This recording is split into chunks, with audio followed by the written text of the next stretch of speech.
요 밑에 사진은 이거는 함흥에서 6.25 때에 이제 그 인천 상륙작전이 성공해가지고 북진했지 않습니까? 네, 그렇죠. 북진해가지고 퇴각을 하면서 인민해방군 그러니까 이제 북한 괴뢰군에 의해서 학살된 네. 함흥 시민들을 지금 이렇게 발굴해낸 건데 그때에 학살된 사람이 확인된 사람만도 12,000명입니다. 너무 잔인하네.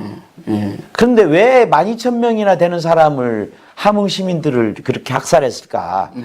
그 당시에 이제 함흥 주변에 김일성의 실체 내지는 김일성의 이런 잘못된 그런 행태에 대해서 비판하는 사람이 그만큼 많았을 것이다라는 거를 간접적으로 추정하는 것입니다. 네, 그렇죠. 함흥 바로 밑에가 이제 흥남이지 않습니까? 거기서 예전에 뭐 눈보라가 몰아치는 뭐 바람찬 흥남 부대 그 바로 위에가 함흥이기 때문에 그 부두에 가지 못한 사람들 이런 사람들이 이제 그 다음이고 그 북진할 때 인민군에 의해서 희생된 사람이 그렇게 많았다는 겁니다. 그런데 이 문재인 정권은 이렇게 해서 공산 세력에 의해서 희생된, 학살된 이런 것에 대해서는 전혀 언급을 하지 않습니다. 좌파 대특징이죠. 네, 언론도 그렇고요. 네, 언론도 그렇고 북한에서뿐만 아니라 대한민국 안에서 6.25 당시에 얼마나 많은 사람이 학살당했습니까? 심지어는 노무현 전 대통령의 장인도 그 당시에 부역회를 해가지고서 뭐 그렇죠. 문제가 많이 됐지 않습니까? 그러니까 그런 부분에 대해서는 전혀 얘기를 하지 않고 4.3 사태라고 하는 것은 남로당 제주도당의 그 무장부 이 무장부가 경찰 관서를 습격해서 생겨난 건데 이거를 진압하는 것이 당연한 공권력 아니겠습니까? 그렇죠. 경찰과 군이. 네. 그런데 당시만 하더라도 대한민국이라는 대한민국 합법적인 정부, 한반도 유일한 합법 정부인 대한민국 정부를 향해서 남로당에서 선전포고를 했어요. 선전포고를 했으면 당연히 이 남로당 세력들은 진압을 하고 이 사람들을 통제를 하는 것이 국가 공권력이지. 국민의 생명과 재산을 그렇죠. 보호해야 되는 경찰과 그런데 군인들은. 국민의 생명을 지키기 위해서 그리고 국가의 그 정체성을 유지하기 위해서 했는데 그게 왜 국가 폭력이냐. 물론 억울하게 죽은 사람도 있겠죠. 그럼 그 사람들을 억울하고 그러면 국가 폭력이라는 이름으로 매도돼 가지고서 그렇게 평생을 저 같은 경우에는 그들의 공격에 의해서 그들의 이 간교한 술책에 의해서 내 인생을 거의 뺏긴 거나 다름이 없습니다. 저 형제들이 무슨 죄가 있어서 그런 식으로 하고 제 선친이 무슨 죄가 있어서 나라를 사랑한 죄밖에 없는데 이 사람들이 너무나도 공격을 해대니까 밤에 제가 태어난 지 10달 만에 저희들을 남겨두고 행방불명이 됐어요. 아버지가. 예. 그래서 제가 제 선친을 처음 본 것이 고등학교 2학년 때입니다. 아니, 조금 더 구체적으로 아버님이 교수님을 두고 이렇게 행방불명 된 그걸 좀 더 자세하게. 그러니까 제가 태어난 지 10달. 예. 그러니까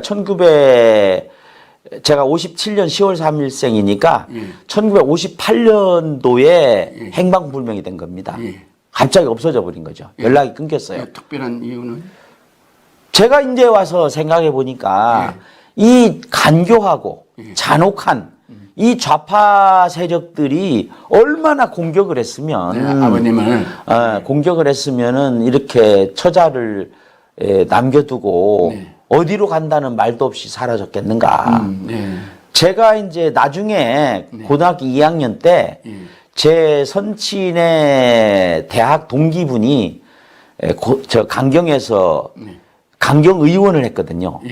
제 선친의 친구분한테 이제 연락이 와서 그 주소를 들고 제가 고등학교 2학년 때 아버지를 찾아가가지고 처음으로 아버지를 만나게 된 겁니다. 고등학교 때. 고등학교 때. 그 전에는 이제 지금부터 말씀드리고자 하는 그 얘기입니다. 이제 제가 4살 때에 이제 어머니가 도저히 이 사형제를 이렇게 할 수가 없어요. 키울 수가 없으니까 아버지의 대학 후배자 친구를 할 수 있는 그 장원장님이 그 고아원을 이렇게 무료 치료를 해줬기 때문에 그 덕으로 해서 금강 에린원이라는 고아원에 저희들을 맡기고 이제 다시 만날 날을 기약하면서 부산 친정으로 와가지고 이제 차근차근 돈도 갖고 뭐 생긴 뭐 채무도 이런 것도 변제하면서 우리 합해서 살 그날을 위해서 이제 떨어졌던 거죠.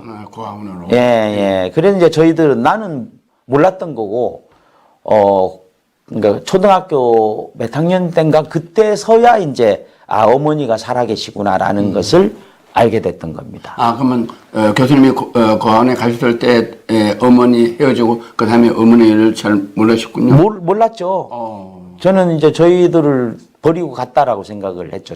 저는. 그리고 고아원에서 자라면서 학교 다니시고 이러면서 고등학교 때 아버님을 만나신 거군요. 예, 고등학교는 제가 중학교까지 고아원에 있었고, 고등학교에 부산으로 와서 어머니하고 같이 살면서 고등학교를 간 겁니다. 그래서 이제 요거는 이제 왜 그러면은 아까 함흥 나왔지 않습니까? 함흥뿐이에요, 제 선친이.